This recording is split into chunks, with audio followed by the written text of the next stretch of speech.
અમદાવાદ શહેરમાં પ્રેમ પ્રકરણમાં વધુ એક યુવતીએ પોતાનો જીવ લીધો છે.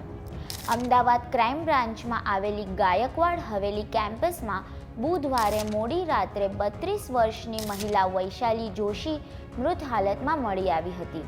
આ તબીબે ઇન્જેક્શન લઈને જીવન ટૂંકાવ્યું હતું. ક્રાઇમ બ્રાન્ચમાં આવેલા વસંત રજબ સ્મારક પાસેના બાકડા પર બુધવારે મોડી સાંજે એક મહિલા જોવા મળી હતી.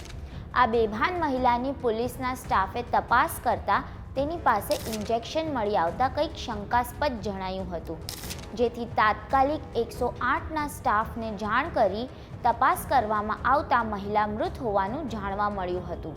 તપાસ કરતા મૃતક મહિલાનું નામ ડૉક્ટર વૈશાલી જોશી હોવાનું ખુલ્યું હતું, જે શિવરંજનીની પાસે પીજીમાં રહેતી હતી અને મૂળ બાલાસિનોર પાસેના વીરપુર ગામની વતની હતી.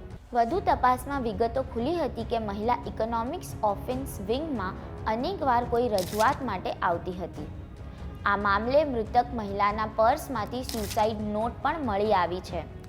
યુવતીએ સ્યુસાઇડ નોટમાં પોલીસ ઇન્સ્પેક્ટર B.K. ખાચર સાથે પ્રેમ સંબંધ હોવાનું જણાવ્યું હતું, પરંતુ આ સંબંધ થોડાક સમયથી તૂટી ગયો હતો, જેના કારણે વૈશાલી ડિપ્રેશનમાં હતી અને એટલે જ તેણે આત્મહત્યા કરી હતી અને તેની માટે PI B.K. ખાચરને જવાબદાર ઠેરવ્યા છે.